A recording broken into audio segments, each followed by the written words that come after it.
సంవత్సరాల తరబడి government job కోసం వేచి చూస్తున్నారా? కేవలం 8 నెలల్లో మీ కల నెరవేర్చుకోండి. వెంటనే కింది నంబర్స్‌కి కాల్ చేయండి. హలో నమస్తే వెల్కమ్ టు సుమన్ టీవీ. ప్రస్తుతం జరుగుతున్న వార్ మనం చూస్తున్నట్లయితే దీని పరిణామాలు మన హై అలర్ట్స్ ప్రకటించడము అండ్ ఎకనామికల్ గ్రోత్ ఇవన్నీ పక్కన పెడితే ఇది మనకి పొలిటికల్ విధంగా కూడా ఎలాంటి ఏమైనా దీని స్టన్స్ కానీ ఉండొచ్చు అంటారా అనే విషయంపై ఈరోజు మనతో పాటు మాట్లాడడానికి మన స్టూడియోలో మధు గారు ఉన్నారు. వీరితో ఈ విషయాలన్నీ కూడా మనం చర్చిద్దాం. హలో అండి, నమస్తే. సో మధు గారు, మనకి ఇప్పుడు ఈ వార్ సిచ్యువేషన్ ఏదైతే జరుగుతుందో దానివల్ల మనకంటే జాతీయ అంతర్జాతీయ రాజకీయాల పట్ల ఏమన్నా ఇన్వాల్వ్మెంట్ ఉందంటారా? సో అది ఉన్నా కానీ దాని పరిణామాలు ఎలా ఉండబోతున్నాయి? ఏ దేశానికి ఇంకో దేశానికి మధ్య యుద్ధం వచ్చినా ఫస్ట్ వనరులతో స్టార్ట్ అవుతుంది. ఓకేనా? వనరులతో స్టార్ట్ అయ్యి ఎమోషన్ బిల్డ్ అవుతుంది. ఎమోషన్ బిల్డ్ అయిన తర్వాత దానికి రాజకీయ అండ తోడైతుంది. ఓకేనా? రాజకీయ అండ తోడైతుంది. అంటే ఫస్ట్ రాజకీయం కాదంటారా? కాదు. ఎప్పుడు కూడా ఇనిషియల్గా రాజకీయం ఎప్పుడు కూడా ప్రాణ నష్టం చేయాలని అంత పెద్దగా చూడదు. రాజకీయం అనే వ్యవస్థ ఎప్పుడు కూడా దేశాన్ని పటిష్టం చేయాలనే ప్రయత్నంతోనే ఉంటుంది. కొంత స్వలాభం స్వార్థలాభం అనేది ఉంటుంది. That is different. స్వలాభం పక్కన పెడితే వాళ్ళని క్వశ్చన్ చేస్తారనే పాయింట్ మీద కూడా రియాక్ట్ అవ్వాల్సి వస్తుంది కదా. అంటే ఇక్కడ మనం చూడవలసింది ఏంటంటే ఎమోషన్ తో స్టార్ట్ అయినటువంటి ఒక అంశము. ఓకే, అంటే యుద్ధము ఫస్ట్ మొదట స్టార్ట్ అయ్యేది మనకు వనరుల నుంచి మళ్ళీ ఎమోషన్ నుంచి రాజకీయం చేతుల్లో ఎప్పుడైతే యుద్ధం అనేది వెళ్తుందో దాని రూపురేఖలు మారుతాయి, దాని వేగం పెరిగిద్ది, గతి పెరిగిద్ది, దాని స్థితి మారిద్ది. సో రాజకీయ పరంగా 100కు 100% ఒక ఎఫెక్ట్ ఉంటుంది. ఎలా ఉండబోతుంది? ఎగ్జాంపుల్, ఇప్పుడు మనము గట్టిగా చూసుకున్నట్టయితే ఇవాళ దేశంలో ఎన్ని రకాల పరిణామాలు జరుగుతున్నాయి. మనం యుద్ధం చేస్తున్నాం పాకిస్తాన్ తోటి. దానికి ముందుగా గుర్తొచ్చే పేరు ఫస్ట్ మన ప్రధానమంత్రి మోడీ గారు. నేను మిమ్మల్ని అడుగుతున్నాను, నిజంగా ప్రధానమంత్రి మోడీ గారు తుపాకీ పట్టుకొని పేలుస్తున్నారా? లేదు. అది రాజకీయ వ్యవస్థకు ఉన్నటువంటి బలం అది. ఎందుకు? ఈ దేశాన్ని యొక్క స్థితి గతి మార్గ నిర్దేశం రాజకీయమే. కరెక్ట్. అలాగే యుద్ధం కూడా అలాంటిదే. యుద్ధం వచ్చింది అంటే ఆ హైప్ పేరొచ్చేది రాజకీయ నాయకులకి, రాజకీయ వ్యవస్థకే. అది విఫలమైతే పాతాళానికి వెళ్ళేది కూడా రాజకీయ నాయకులు. కరెక్ట్. ఇప్పుడు ఈ స్టెప్ తీసుకున్నందువల్ల మనం అందరం మాట్లాడుకుంటాం, లేదంటే ఎకనామిక్ గ్రోత్ కొన్ని తీసుకోకపోయినా కూడా ఆయన్నే అనేవాళ్ళం. మీరు అన్నట్టు ఒకవేళ స్టెప్ తీసుకున్నా అంటాము, తీసుకోకపోయినా కూడా ఆయన్నే అంటాం. ఏం చేస్తుంది అసలు రియాక్ట్ అవ్వకుండా? ప్రతిపక్షాలు చెప్పుకునే వాళ్ళు చాలా మంది చాలా ఇంటర్వ్యూలో చెప్పారు, ఏం చేస్తున్నాడు 14 రోజుల నుంచి అని ఒక మాట రేజ్ అయింది. కరెక్ట్. సో ఇక్కడ ఇది ఎలాంటిది అంటే కీర్తి గారు, అదే మీకు నేను చెప్పినట్టు emotion, the political aspect always carry forward the emotion of the people. Okay, పీపుల్కి ఎమోషన్ ఏముంటుంది? వాడు అడిగేటప్పుడు నన్ను మతం అడిగి కాల్చాడు. కరెక్ట్. అండ్ వాడు కాల్చున్నప్పుడు మీ మోడీకి చెప్పండి అని కాల్చాడు. ఈ కొన్ని పదాలు ఉంటాయి, కొన్ని శబ్దాలు మనం చాలా ఉత్తేజభరితులు చేస్తాయి. ఓకేనా? సో ఖచ్చితంగా రాజకీయ పరంగా పెద్ద మార్పులే జరుగుతాయి. సర్జికల్ స్ట్రైక్ అనేది రెండోసారి గవర్నమెంట్ రావడానికి, బీజేపీ గవర్నమెంట్ రావడానికి సర్జికల్ స్ట్రైక్ని వాళ్ళు చాలా వెపన్గా వాడుకున్నారు పొలిటికల్గా. అంటే చేసిన పనిని చెప్పుకోకూడదని కాదు, చెప్పుకోవాలి, తప్పులేదు, కానీ చేయని పనులు చాలా ఉన్నాయి. ఇవన్నీ నేను గవర్నమెంట్ని విమర్శించే ఉద్దేశం కాదు, కానీ అల్టిమేట్గా ఇది ఇప్పుడు ఉన్న ప్రభుత్వానికి ఒక ప్లస్ పాయింట్ అవుతుంది. ఆర్థికంగా ప్రజలకు నష్టాన్ని మిగులుస్తుంది. కరెక్ట్. This is true. ఇవి లాభ నష్టాలు అని అంటారు యాక్చువల్లీ. బట్ ఒకవేళ ఇప్పుడు కొంతమంది అన్నారు ఇది ఈ టైంలో మనం వార్ అనేది అంటే స్ట్రైక్ కానీ మనం చేయకూడదు అనేది. సో ఒకవేళ చేయకపోయినా ఆ టైంలో వచ్చే క్వశ్చన్స్ ఏముండేవంటారు? అంటే ఎలాంటి బ్లేమ్స్ తీసుకోవాల్సిన పరిస్థితి వచ్చేది? ఆబ్వియస్లీ అండి. ఇప్పుడు ఎలా ఉంటుంది అంటే ఇప్పుడు మనకు తాజ్ కృష్ణలో అటాక్ జరిగింది.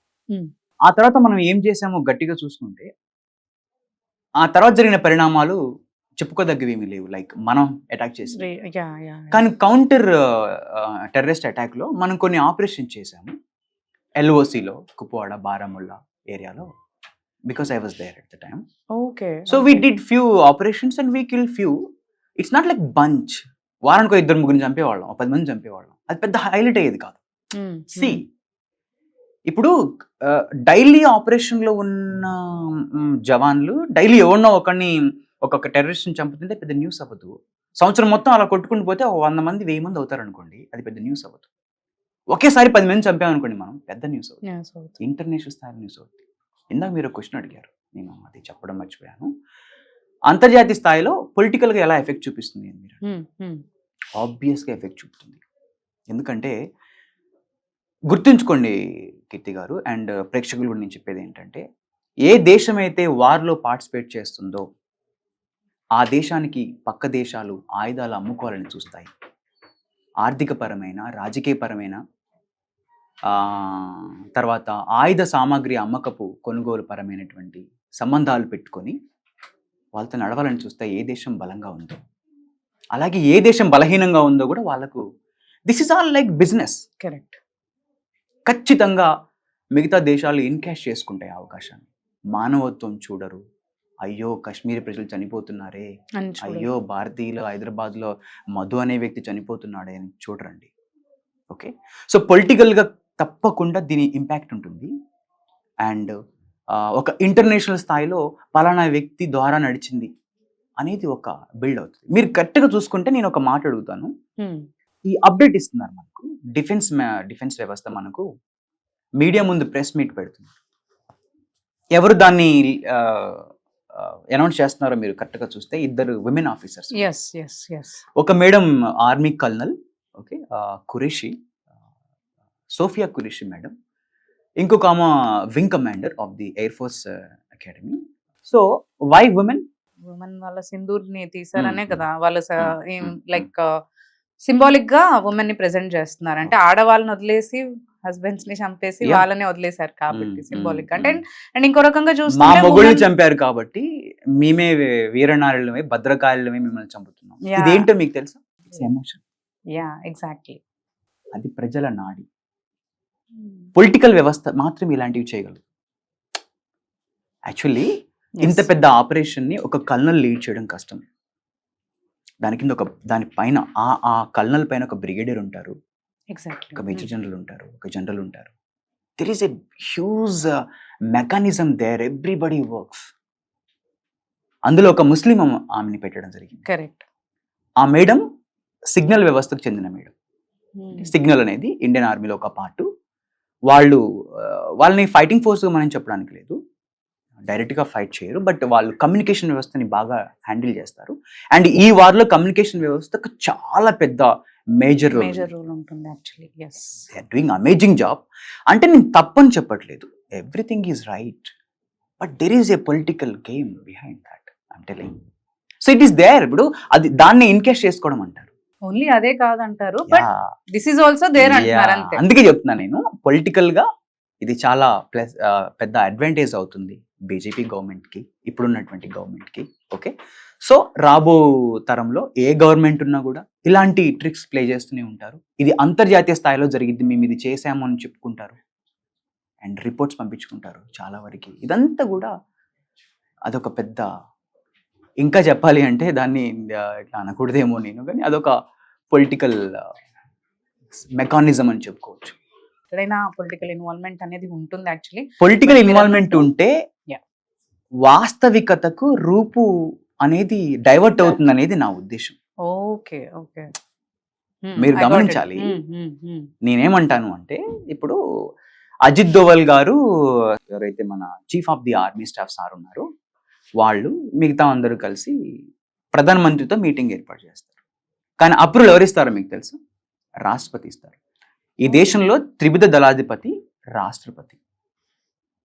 ఓకేనా? అక్కడి నుంచి డిఫెన్స్ మినిస్ట్రీకి వస్తుంది. డిఫెన్స్ మినిస్ట్రీ ఆర్డర్స్ తర్వాత దానికి ఒక ప్రోటోకాల్ ప్రకారం నడుస్తుంది. Why we talk about the Modi always? మీరు అన్నారే రాజకీయ లబ్ధి అంటారు దీన్ని. It's okay, let it happen, but something is going good. See, అది ఎవరి జేబులో వేసుకుంటున్నారు అనేది పక్కన పెడితే, నా దేశం భద్రంగా ఉందా లేదనేది నా పౌరుడిగా నాకు ముఖ్యం. ఎగ్జాక్ట్లీ, దట్ నేను అదే కోరుకుంటాను. థ్యాంక్ యూ అండి. థ్యాంక్ యూ మధు గారు, thanks for sharing the information. Thank you.